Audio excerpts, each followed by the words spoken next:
let's agree, whatever happened with KEDESA in the last 12, 13 years happened. Choba came, he founded this great organization, and then Bwana Kamato came in as the chairman, I think around 2016 there, or 2017, I'm not sure, and then until now. But the way Pastor and Kagiri, they are saying, we have not felt KEDESA in the ground.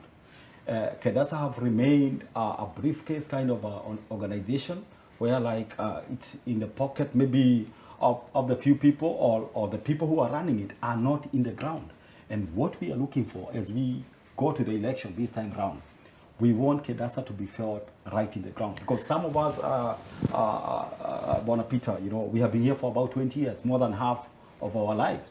Therefore, we need politically and through representation, we need a body which can represent Kenyans in South Africa well, not as the KEDESA that we have had for the last few years and stuff. But we don't want to point figures. There's something I want to bring in.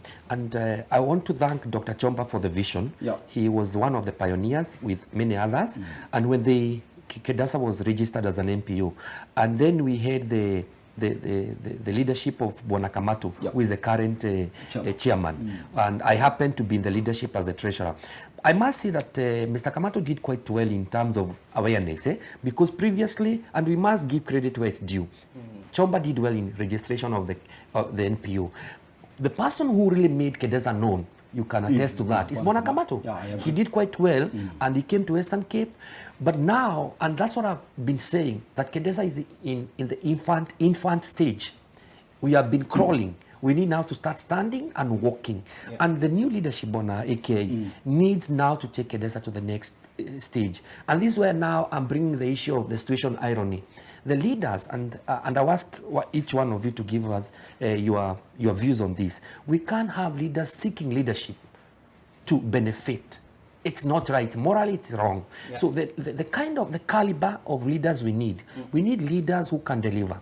Now, and Bona AK, and I think we had a discussion some previous time back where we were saying that Bona Chomba advocating for online election, it has its own hindrance, because we cannot elect some. Kenyans don't know each other. We have Kenyans in Mpumalanga, we have Kenyans in Eastern Cape, some are in Western Cape. Not unless you are really in the realm, in the social, some might not even know. Paul Kagiri, you might have some people in Western Cape, in Eastern Cape who don't know you. So what we are saying, or my view on this, is that we should have leaders from region, upward. And those are the terms that KEDESA, the current KEDESA, has given. And Mr. Paul, you have a point to add to that? What I would just add is, remember KEDESA is an NPO. So when you talk about the leaders that we should have today, it's not people who want to enrich themselves. You must come and be our chairman and make sure that you are working for the community. You don't want to enrich yourself. And this is what has happened. You all know the rumors that are going on the grassroots at the moment. That what has been happening for the last 8 years is just a few people who have been enriching themselves or who have been benefiting. Yes. Look, we have been having a lot of dignitaries coming here. Our deputy president, our president came. And what we have been hearing is just things that we cannot speak on today. So I think the integrity of our leaders of tomorrow must be at... So, you know, to add on that, on what Kagiri is saying here, you have even noticed, even the embassy themselves, I think they can confess that even when they have a leader coming, either in Cape Town or Johannesburg, they are not able, we don't have that body which they can communicate to and tell KEDESA, okay, no, we have the deputy, like I think on December, we had a deputy president here in Cape Town who visited only some few places and he went to church there with Pastor Rob there.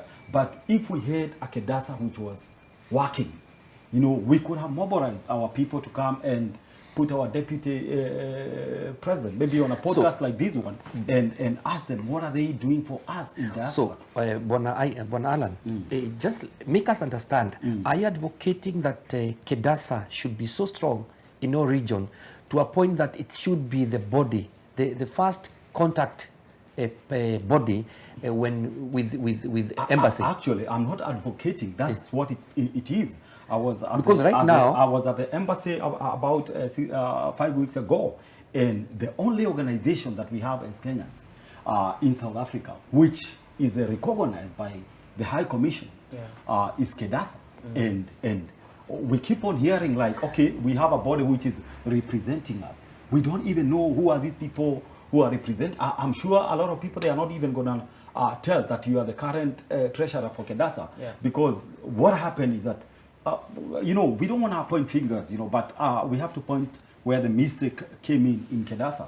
You know, we had some few leaders who took KEDESA and made business with KEDESA like it's for them. Now, what we are looking for, we want to see when you come to Cape Town, when you go to Johannesburg, when you go to Bloemfontein, Eastern Cape, we want KEDESA to be felt.